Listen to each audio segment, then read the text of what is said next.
autumn, the third concerto of the Four Seasons, as you probably guessed, and this time in F major.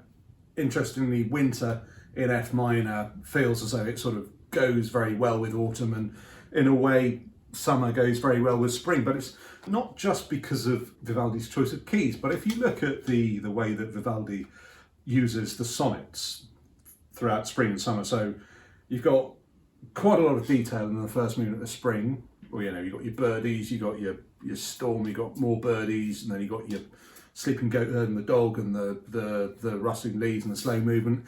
And then last move, you've got all that detail, and the last move he goes, it's a big dance and there's some funny stuff going on, if you know what I mean. Wink, wink, nudge, nudge. That's it. And then summer, you've got the heat, and then you've got the birds, and then you've got the winds, and then you've got the shepherds and the men, and then you've got all this stuff going in the slow movement with the guy trying to have a bit of a kip and being disturbed by the gnats and the mosquitoes and everything. And then the last move goes, it's a big storm. That's it, right? Autumn is rather different. First movement has a considerable amount of information in the sonnet. So you've got your country folk busy getting the harvest in. And then there's a drunk. It's interesting that Vivaldi actually spends once he's got the sort of first bit out of the way, the first ritornello and the first solo out, then the drunk comes, and the rest of the movement is pretty much spent talking about the drunk.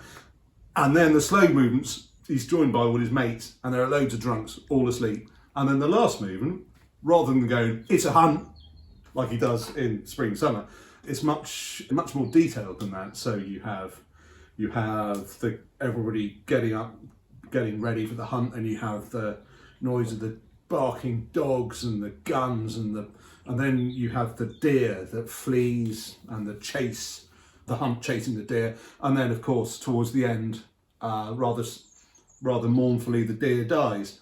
But I guess that's what happens in a hunt. Never been on one myself, don't particularly want to go on one, but that's what I understand happens. So there you go.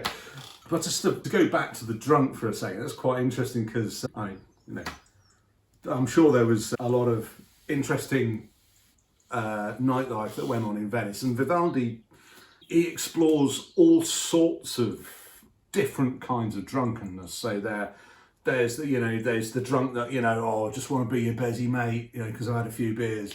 Then there's the sort of violent drunk, and there's all sorts. So the slow movement, however, where all the drunks go to sleep, although the sonnet suggests that it is a blissful sleep. I mean, I haven't been drunk for some time, now that I'm a big grown up boy. But certainly, in the past, I don't know about you, but if you've ever had a bit of a skinful, you don't particularly sleep that well. And certainly Vivaldi's chords and everything. I mean, some of the chords in the slow move of autumn are really bonkers. And it feels like a very disturbed sleep. Upper strings muted, though often people think, because it's muted, it's got to be quiet. But interestingly, Quant says, don't make the mistake of thinking that just because you've got a mute and you've got to play quietly.